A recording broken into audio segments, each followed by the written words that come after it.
Hi, dream it believe it do it പുതിയ വീഡിയോയിലോട്ട് എല്ലാവർക്കും സ്വാഗതം.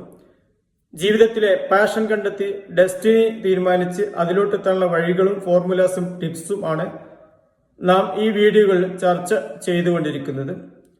ഇത്തരം വീഡിയോസ് ലഭിക്കാൻ ഈ ചാനൽ സബ്സ്ക്രൈബ് ചെയ്യുക. ഇന്ന് നമ്മൾ പുതിയൊരു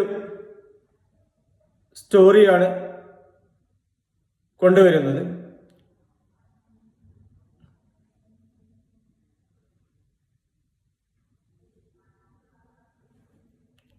നമ്മൾ ഒരു മടിയനായ ഒരു യുവാവ് ഉണ്ടായിരുന്നു.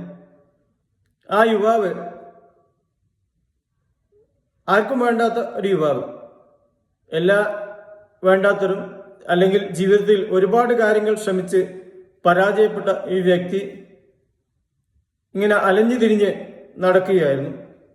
അലഞ്ഞു തിരിഞ്ഞ് നടന്ന് ആ മനുഷ്യൻ എത്തിപ്പെട്ടത് ആനകളെ തളയ്ക്കുന്ന ഒരു കേന്ദ്രത്തിലാണ്. അവിടെ ആനക്കൊരു പാപ്പാനുണ്ട്. അവിടെ ഒരുപാട് വലിയ ആനകളെ ഒരു ചെറിയ കുറ്റിയിലാണ് കെട്ടിയിട്ടിരിക്കുന്നത്. ഇവൻ ചിന്തിച്ചു, ഈ ആനയാണല്ലോ വലിയ മരങ്ങളും വലിച്ചുകൊണ്ട് പോകുന്നത്. ഈ ആനയ്ക്ക് ഈ ചെറിയ കുറ്റി ഒന്ന് വലിച്ചാൽ, ഈ ചങ്ങലൊന്ന് വലിച്ചാൽ രക്ഷപ്പെട്ടുകൂടെ? ഇവന്റെ സംശയം ആനപ്പാപ്പാന് മുമ്പിൽ അവതരിപ്പിച്ചപ്പോൾ ആനപ്പാപ്പാൻ പറയുകയാണ്, ഈ ആനകൾ ഇവിടെ എത്തി കുട്ടിക്കാലത്താണ്. കുട്ടിക്കാലത്ത് ഒരു ചെറിയ കുറ്റിയിലാണ് ഇവർ തളച്ചത്. അന്ന് ഈ കുറ്റി വലിക്കാൻ ആന ശ്രമിച്ചു. 2, 3, 4 പ്രാവശ്യം ശ്രമിച്ചപ്പോഴും ഈ കുറ്റി പോരുന്നില്ല. അതുകൊണ്ട് ആനയുടെ ഉപബോധ മനസ്സിൽ ഒരു കാര്യം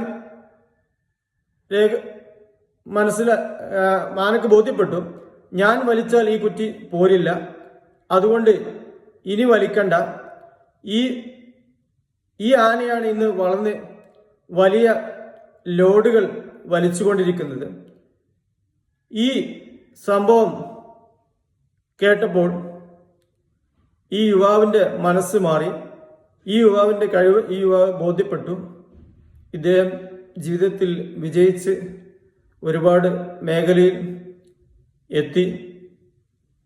ഇത്തരം സംഭവം മനസ്സിലാക്കാൻ ഈ വീഡിയോ സബ്സ്ക്രൈബ് ചെയ്യുക. Thanks all. മറ്റൊരു പുതിയ വീഡിയോയുമായി താങ്ക്സ് ഓൾ.